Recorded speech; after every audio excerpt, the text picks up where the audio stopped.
Hey guys, and welcome back to That LP Show. The name of the game is EarthBound for the Super NES. The war against Giygas is finally over.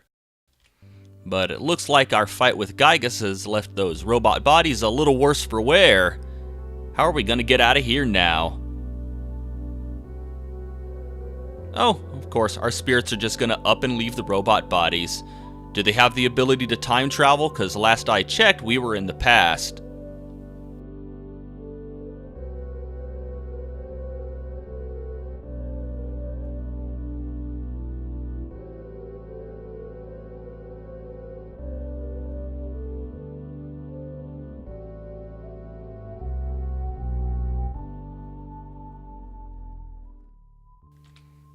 You'd think the good doctor would have them placed in a more sanitary facility, but nope. We're gonna cut them open and put all of their life essence inside of robot bodies, and then just leave their carcasses on the ground. Looks like their spirits have found their way into the future or present, back to their bodies.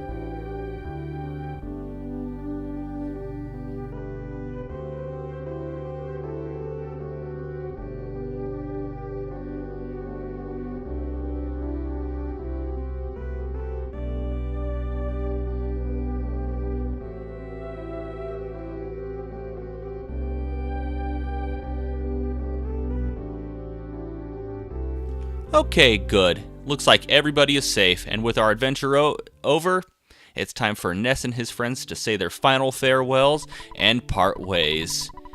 And looks like Pooh will be the first to take off, and before leaving, he's going to demonstrate one final ability, PSI Farewell, and he's going to take off in a spin and a puff of smoke, but not before leaving some going away presents for us.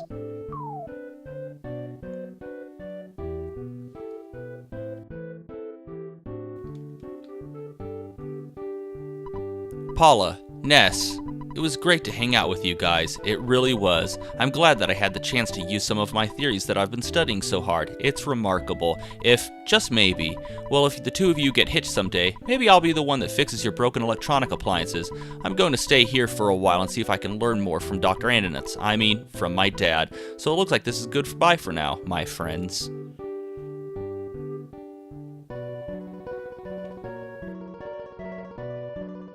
And I'm afraid I'll miss you most of all, Scarecrow. Ness, will you escort me home? I'll miss all of you, but I have to go back to being just a regular kid. Well, gotta get going. Okay, let's see what Pooh left us. A letter from Tony. That's probably for Jeff. And I'm assuming that one's for Ness. And most likely this one is left for Paula, because Pooh's not gonna leave a letter for himself, especially since he's gone. And no one else here in Saturn Valley did anything with us. They helped a little, I guess. Okay, go ahead and read Ness's letter first.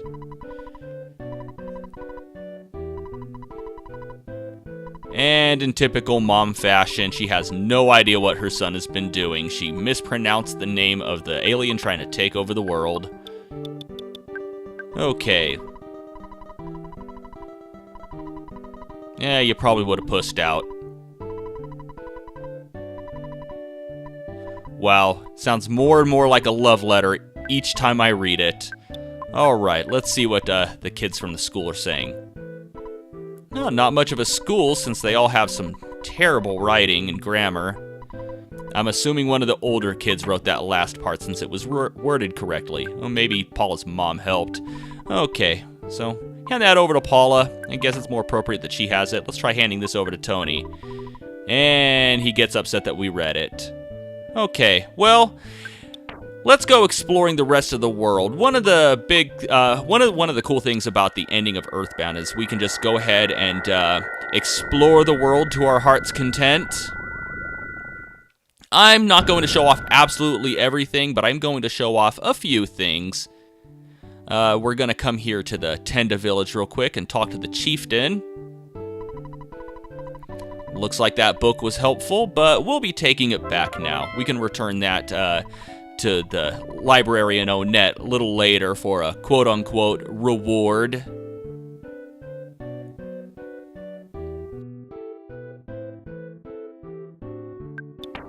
Okay, where to now? We'll go ahead and head to Winters. We'll check on Tony and Maxwell, see how they're doing.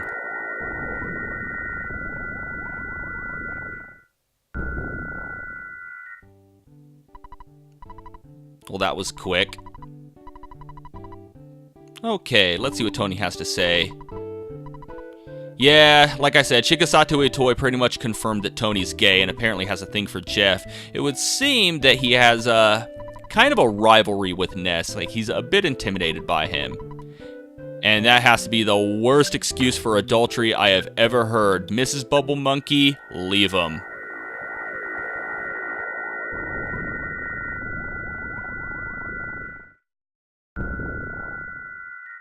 Okay, so a few things have changed here in Foreside since the last time we were here. Let's go check on Mr. Monotoli. And it would seem that he's been demoted to bellhop. Apparently the building belonged to some guy named Enriched Flavor, and he took the demotion willingly. Well, his name is still on the building. I don't see why he decided to be an elevator guy, since the game has already established that he has experience in the realty business, so he could be selling houses. Okay, let's go ahead and check out the bar. I mean cafe. And, okay, there's Aloysius Minch, Pokey's dad, getting drunk.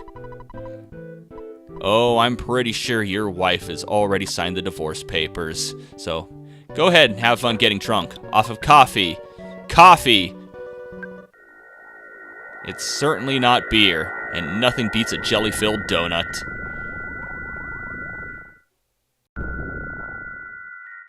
Okay, I guess it's about time we returned Paula back to her home.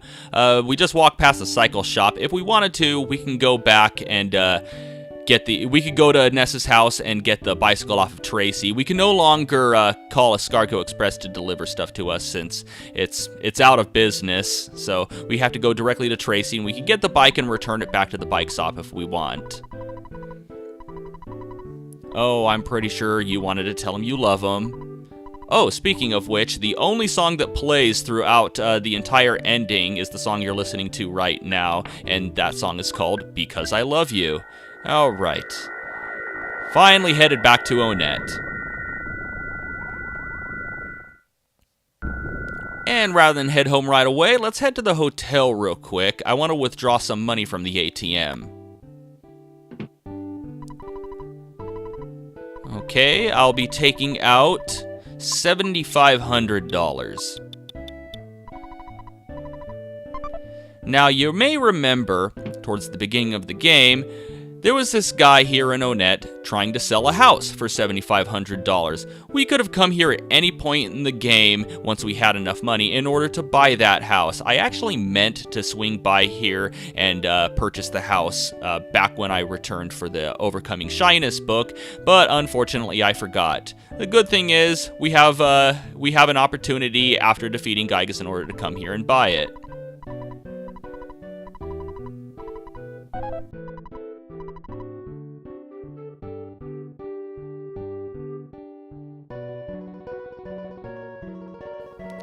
Now, at first sight, you might consider it a waste of money, but the main reason we want to come in here is for another Photo Man opportunity. The last one in the game to be, in fact. This is, I think there's 32 in all. Other than that, not much of a place to live, but it does look like a decent place for teenagers to hang out and smoke pot. Not that I know that from personal experience, mind you. Okay, before ending this, we're going to do one more thing. Just so you know, you could take as much time as you want, explore the entire world, talk to different NPCs, learn what's going on with their lives after you defeated Giygas.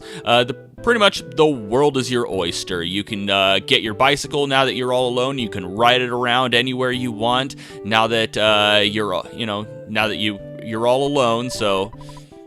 And we're gonna come here and return the Shyness book and get a little reward for it. So yeah, I believe Chugga Conroy actually made a guide over on starman.net that highlights all of the things that you can go and look at during the ending sequence. Way too much to actually be contained in one video, and let's face it, I've dragged this on long enough. It's time to end this Let's Play. I really wanted to finish it before the end of the year and move on to the next one. I do have another one in the works.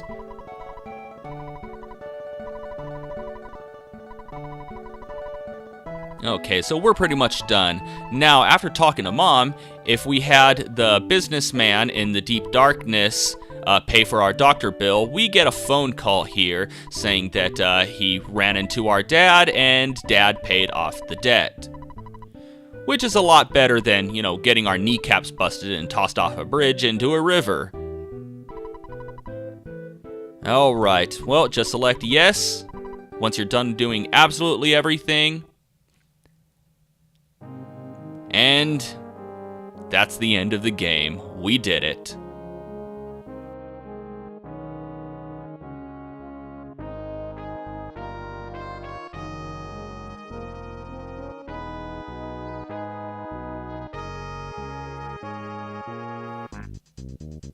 And ladies and gentlemen, that was EarthBound. And for beating it, we get treated to 2 different sets of credits. The first one being kind of a pass and review of the cast of characters, a popular thing for Nintendo titles back in the day. I believe all 3 Super Nintendo Donkey Kong Country games did this.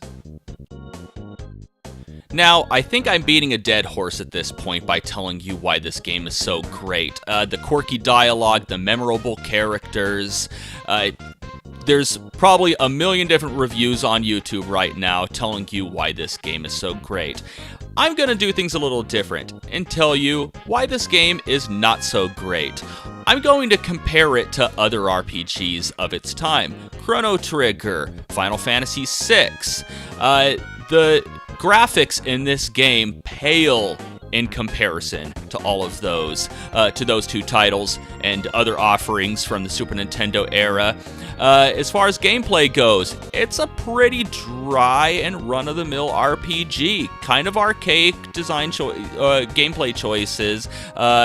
Very similar to Dragon Warrior. A lot of inspiration from Dragon Warrior went into this game. The difficulty curve for this game was all over the place. Towards the beginning of the game, when you're all alone, very underpowered, it was very easy to get your ass handed to you. And, you know, there's parts of the game that, because you have a growing party that's getting stronger, it seems like the game just gets easier and easier and easier. Like, I struggled in Giant Step, but I tore through the Cave of the Past at the end of the game.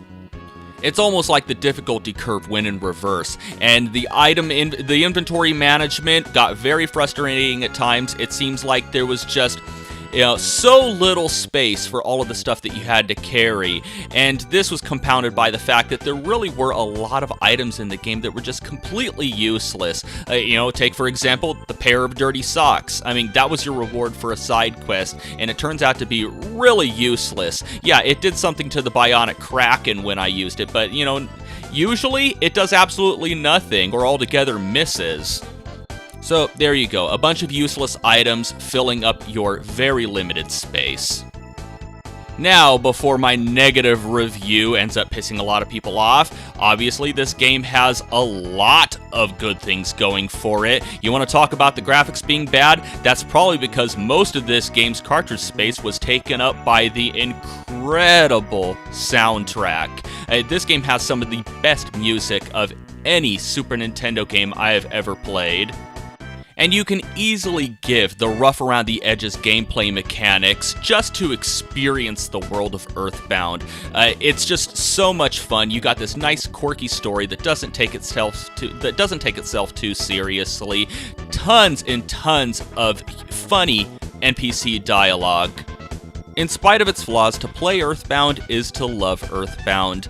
It is highly recommended, and if you have a Wii U, which you should, it's a good system, download this game on the Wii U Virtual Console, especially you guys in PAL regions who didn't get to experience during its original release in 1995. It's definitely worth it.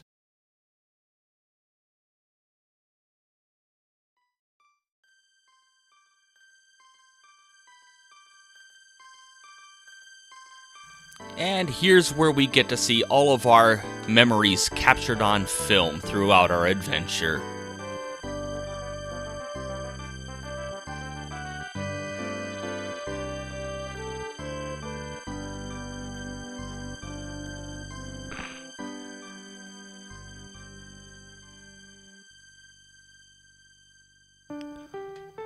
Okay, I have a confession to make. When I first set out to do this Let's Play of EarthBound, I was trying to get in touch with my past. In fact, I was trying to hold on to it for dear life. As I said at the beginning of this Let's Play, my daughter came up to her mother and I and told her that she was pregnant. Oddly enough, I felt that I wasn't ready to be a grandfather. It made me feel old. It made me feel like so much time has passed by and that I wasted it away playing video games, that I still had so much youth left in me. For some reason, I had it in my head that being a grandfather meant that all of that was over. But then during the production of this Let's Play, my son also saw me playing it, and he wanted to get into it too. And before I even had a chance to finish this Let's Play, he had ripped through this game on his day off, on his days off, and he thoroughly enjoyed it. And every time something cool would happen in the game and I'd get home from work, he'd tell me all about it, as if I'd never experienced the game before. I also took the time to play DuckTales Remastered, a remake of a video game based on a television show that I watched when I was a child. Once again, same thing happened. My kids got into the game, they saw it, they liked it, it appealed to them for the same exact reason it appealed to me when I was their age. And that's when it hit me. I do have a lot of youth left in me, and even though my youth is past, I still have all of those youthful memories inside of me, all of those experiences that I now get to share with a later generation. Playing video games for all of these years have enriched me. They're an art, and I'm a member of the generation that first tried to fight for them to be recognized as an art. This is a form of expression in which I grew up with since its fledgling days. I'm part of the first generation that fully appreciates video games for what they are. I'm part of the first generation of parents who aren't ignorant of the medium. Rather than simply write off video games as a child's toy, I'm able to show my children how to play them, which games are the right games to play, teach them that video games are a way in which we can learn and teach each other. And thanks to evolving technology, we can now tell each other entertaining stories. We can play and make friends with people from all around the world. It's a relatively new form of expression that I've been able to share with my children over the years, and now I get to share it with their children. And the positive influence has shown. My daughter is having a little girl, and she's actually naming her daughter Colette, a character from Tales of Symphonia, which I've stated before is one of my very favorite games. When she was 9 years old, I introduced her to this game. She liked the character, and at that young age, she said, if I ever have a little girl, I want to name her Colette. Years later, here she is, keeping that promise she made so long ago. And why?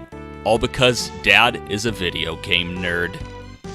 So all of you crusty old gamers out there that feel like you're getting old because you were around for the release of the NES and you remember your first system being an Atari 2600 and you have it in your head that our art form is going down the tubes and the younger generations don't appreciate good games and wouldn't know a good game if it came up and kicked them in the butt, I don't blame you. I thought the same thing. And then I had children, and now I'm having a grandchild. I don't blame you for thinking those things because obviously you don't know any better.